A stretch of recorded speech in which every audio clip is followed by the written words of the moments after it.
Премиерот Христијан Мицкоски очекува новите цени и ограничените маржи да се вклопат со очекувањето на граѓаните. Очекувам намалување на најмалку 10%, ова мерка ќе трае некаде таму до крајот на октомври месец, 70 производи се практично производи кои што се како резултат на овој закон се намалени цени.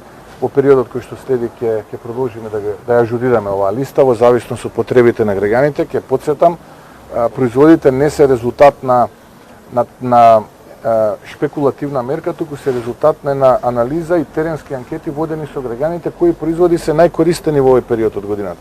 Така ќе биде и можеби пред новогодишните празници, така ќе биде на пролет и цело време така ќе функционираме. Дел од маркетите ги покачиле цените неколку дена пред маржите да се ограничат. Ова за Мицковски е шпекулативно однесување, а на шпекулантите им порача. Апсолутно секој оној кој што се однесува шпекулативно и неморално и неетички ќе биде санкциониран.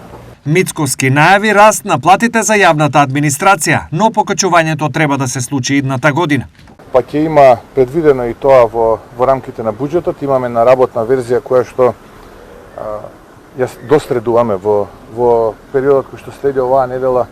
Би требало да ја досредиме и почетокот на следната и очекувам веќе следната недела да се најде на владина седница ова предлог верзија на буџетот за следната година, па потоа нормално како што е редот и процедурите да се најде пред пратениците во Македонското собрание.